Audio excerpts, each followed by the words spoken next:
Hello, SubSummit community. I am Jen, the Director of Marketing here at SubSummit and SubDA. I've got Lauren with me today. We have a lot of things to talk about. Yes, we do, Jen. Thank you so much. We have a couple of very important announcements for our upcoming SubSummit, and we also have two very important guests with us this afternoon. First, we have Kim Lewis with Curlmix. She's here with us. Hi, Kim. Jumping on. Hi, guys. Thank you so much for having me. Excited to be here. Yeah, thank you for joining us. And then last but not least, we have Brian Mcmahon coming to us from Expert Dojo. Hi, Brian. How are you? Hey, Jen. Hey, Lauren. How are we doing? Fantastic. So, Kim, let's get started with you. You are a judge in our pitch competition. You had the opportunity to check out round 1. We are now accepting applications to round 2. Tell us about the experience. What types of companies are applying? What did you look for when selecting the semifinalists? Yeah, one of the things I love most about the pitch competition is that you guys had companies who had subscription boxes, and they were all different kinds. We had people who had, I forget the name of the company, but you could subscribe to the flowers for your door. I thought that was so cool. It's like a way to like spruce up your house and make your front door look really nice. Then there was like the mini puzzles, which I love because if you're on a plane with your 2-year-old or 3-year-old, they need something to do. And then one of my favorites was the garage robot garage. They were super cool because my 4 or 5-year-old would love to, do little like engineering things and things like that. So it was a really, really good time, and I enjoyed so much of it, truly. That's fabulous. I think that's one of our favorite times of the year is getting to see all the entries come in and just see like the diversity of businesses. Yeah, there's so many cool business models. So much you can do with a subscription. Yeah. Now, Brian, you have been a pitch competition judge for us before, and you'll be joining us again for the finals live in Orlando. This prize package this year is the biggest we've had yet, so $50K in cash and in-kind services. How rare is it, Brian, to receive that much money as a startup? And what would it mean to a startup to receive that prize? Pretty good, I got to tell you. I'm thinking of applying, actually. I was a venture capitalist yesterday, but I'm thinking actually I might go for this undiluted funding that you're giving, which is free money, which is by far the best money in the world. And you heard that from a venture capitalist who dilutes people with their money. It's just great. Like you got folks here who they're building their dreams, right? This is their future, and they want to have a business which becomes their legacy. I mean, there's very few founders that go into this because they want to make trillions of dollars. It's kind of the thing everybody sees on TV, especially these days with all of the new shows that are coming out. But it's not why founders go into this. They want to build something tremendous and monumental and something that becomes a legacy that they can look in the past. And it's very hard to do that without either going down a very dilutive road at the very beginning. You got no chance from the banks at the beginning, or by doing it with like 5,000 here or 10,000 there. So when you get 50,000, it allows you to really break down that road in a huge way. You can get to start to get your product built. You can get your production out there. You can start to pull your team together.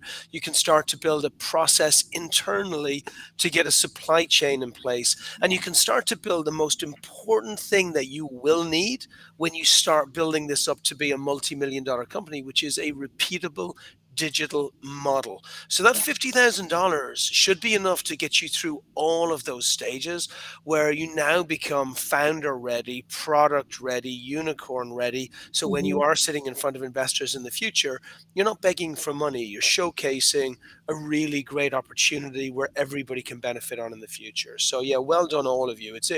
I know it's a big lift for you to get a sponsor to put that amount of money in, and it's very generous of you to actually give all that to the startups and not keep it for yourself. So well done. That's fabulous. Great insights. And you're totally right. It's really about the passion and building something of your dreams and taking it and making it next level, right? So this prize package is eligible for people that have been in business 2 years and under. We are extending the deadline for it because we've heard from the community that they need a little bit more time. It's a comprehensive application process to get to know your business a little bit more. So people can jump on subsummit.com/pitch to apply for that. And it's $50,000 in cash and prizes. So $10,000 straight up cash. And then there's tons of consulting that goes within it. We're going to fully rebuild your website. So there's a lot going on within that. So jump on and apply. Yes. And March 29th is that new deadline. So don't forget. Now, Kim, obviously you are no stranger to the pitch competition format with your appearance on Shark Tank. What would you say to someone who maybe is interested in the competition but might be on the fence about applying? At the end of the day, I think pitches are all about like showmanship. So if you feel like you're insecure about maybe what your business has done or hasn't done or where you are, put that extra effort into your pitch because it will always come through. I think people misunderstand Shark Tank and they think if I have the best business with the best numbers, I'll get the best deal. And sometimes that's not necessarily the case. On the show, they care about making good TV. So if you are entertaining, which if you're entertaining, it means you're probably decent at sales because the sales that there's a level of entertainment or that comes with selling someone on something. So selling investors is almost like selling your customers. And I would just focus on really creating an awesome, fun, inspiring, entertaining pitch. And I think you have a really good shot at winning. I think that's really valuable feedback because people do overthink some of the logistics and the numbers, and those things are incredibly important. And we want to hear about those in the pitch competition, but we want to be engaged and have fun while we're watching your presentations. One of our finalists that's going to Orlando for the finals, Micro Puzzles, was the most fun. They had props and support staff for their presentation. So it can take all kinds, right? So let's talk about SubSummit itself. It is the largest conference in the subscription industry, happening June 1st through 3rd this year. Brian, last year you had the chance to go to the conference and experience it.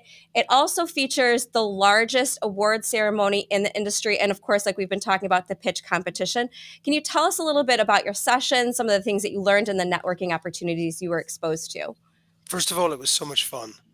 There's just great people who go there. It's such a wonderful community in the subscription community, and everybody is so inclusive, so helpful, and there was such a ton of mentorship there, and not just for the startups, but for everybody around. You built all of these great sessions, from the evening sessions and the drinks where people got together to the sneaky after sessions that people then added in on top of the conference as well. It's a ton of fun, and I was stunned last year. Like, we were in the middle of the pandemic. You put together this incredibly safe and well put together conference, and a ton of people turned up.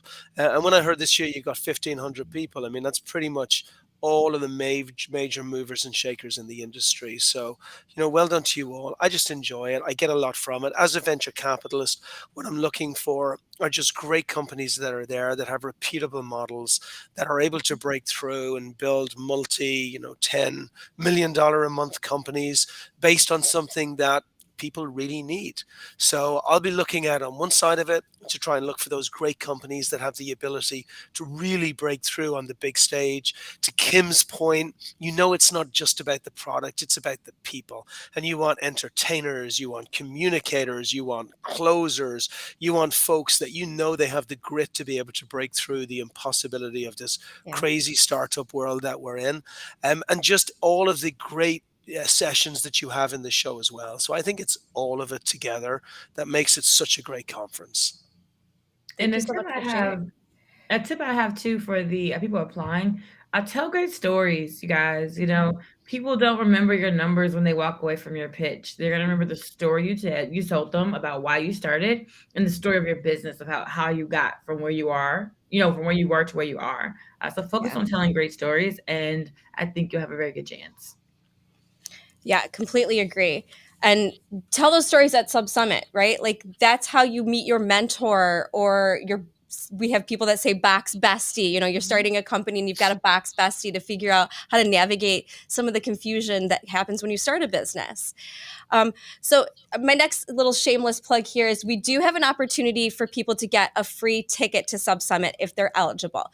You can go on to subsummit.com/free. There's different sections that could be eligible. We've got a scholarship program. We've got a hosted buyer program. So a lot of opportunity there for everybody to check out. Yeah, thank you, Jen. And thank you to Kim and Brian, such great advice. We'll hear even more advice and insights like this at your sessions at SubSummit.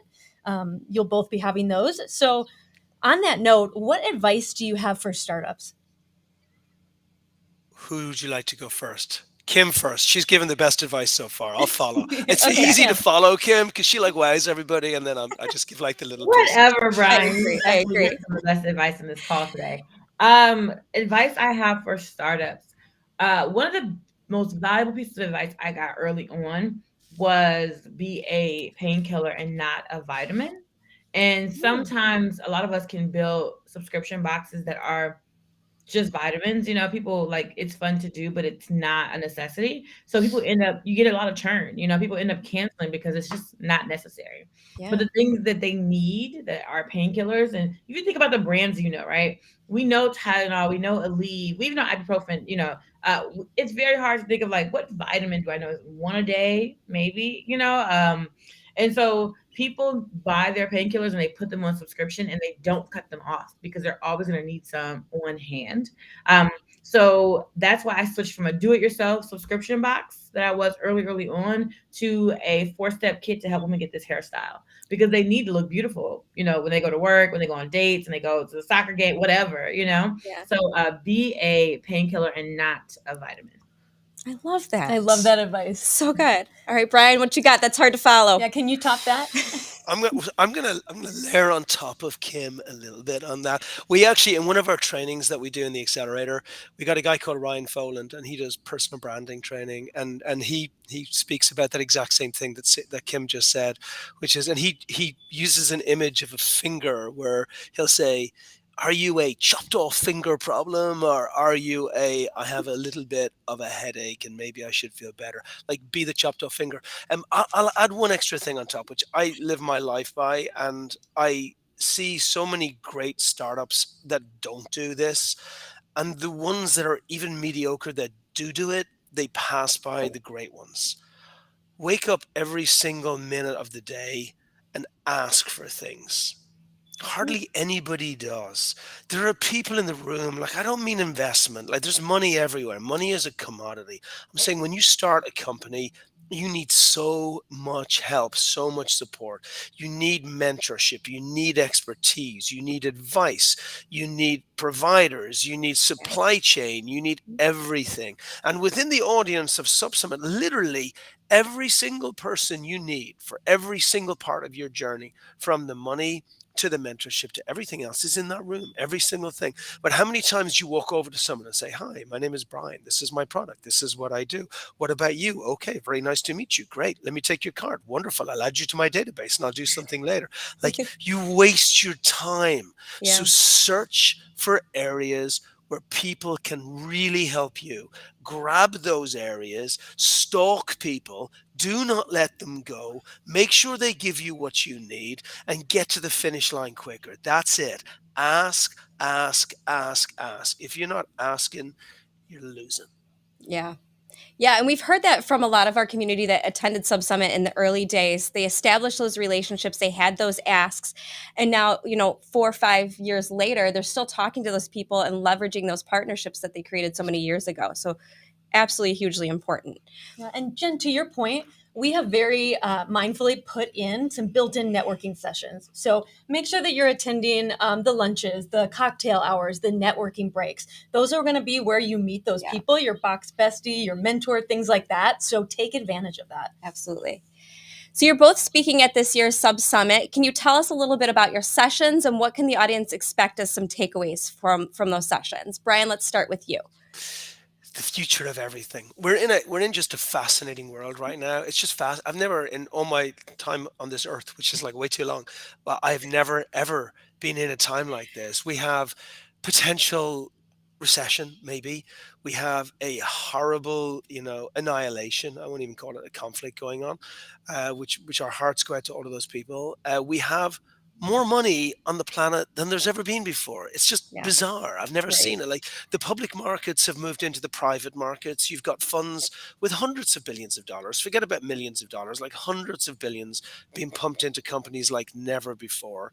We have more founders than there have ever been. It seems like every show that you look at on Netflix, HBO, Disney is another founder show about something else happening. So it is a time, I think, if ever there were messages coming to the earth to say, This is the time to be a startup, to embrace creation, to separate yourself from anything horrible in the world and just focus on this beautiful creative spirit and build something incredible and use the money that's out there to do it. This is that time. So I'm going to be exploring all of the things that the universe has got out there, but it ain't just going to give it to you. Like, you got to go out there and Yeah. find it, Mhm. but it's there. And so the talk would be very much around that.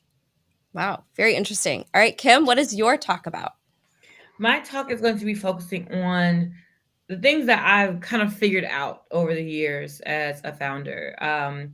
How subscription revenue is one thing, but then how do you build on that, right? So we have what we call our VIP program, where we had a subscription where people could subscribe to product, right? But at some point they get too much of it, right? And then they have to come back and cancel. And they're like, I just have too much. I'm not using it fast enough. And that's always been the concern. And I was like, well, they want to stay subscribed, but they want to have more optionality, right? And so what we ended up doing was launching our VIP program, which is essentially they subscribe to credits like Audible. You know how in a book you subscribe to your credits every month and you come back and then you ball out. You spend, you buy like 5 books and then you read them and then you come back and then you ball out again. Yeah. So we did the same thing with our hair care products. People are buying credits every month for $65 a month, and then they are coming back to spend them later. They might spend them that month or what, and so we still get the subscription, but they still get the optionality and the control over their subscription. And I feel like we really like tapped into something. So I wanted to talk about that. I also want to talk about fundraising. I have a really interesting fundraising journey. My husband and I, he went on Who Wants to Be a Millionaire to win $100,000 when we were like 21. And we used that money for our first startup. Then we went on Shark Tank, and then I ended up raising $1.2 million from the former CEO of LinkedIn, Jeff Weiner. And then shortly after that, we crowdfunded $4.5 million from 7,000 retail investors. So, and most of which were our customers. So like that fundraising journey is really unique. And I want to tell people that there are ways to get money, even if the venture capitalists, sorry, Brian, say no. You know what I mean? Just because they say no doesn't mean it shouldn't exist. So Hey, Kim, I'm with you. You're a beast. Listen, do not go to a venture capitalist. You heard it from a venture capitalist, okay? Stay away. There are smarter places to go. I'll never admit I said this, but I'm saying it. oh my Yeah, no, that's goodness. Oh killer. my goodness. Like what Kim has done is just is amazing. It's incredible. It is the absolute 100%, not just the smartest way to get money, but what I really like about it is that it's the hardest way to get money. The It's not hardest. it's not the easy road. Like, she took the hard short road, but the short long road, right? Because you built up an army of people. That's what you did. You worked hard to build up an army that will stay with you forever. So I think that'll be a fascinating talk for everybody to listen to. Just beast. Awesome. Thank you so much, Brian. Truly. I completely agree. This has been amazing. I could talk to both of you all day. Before we sign off, do you have any final thoughts, advice for the startups, subscription companies, sentiments about pitch competition or SubSummit? My piece of advice would be whenever I go to a conference, there's so much to absorb, right?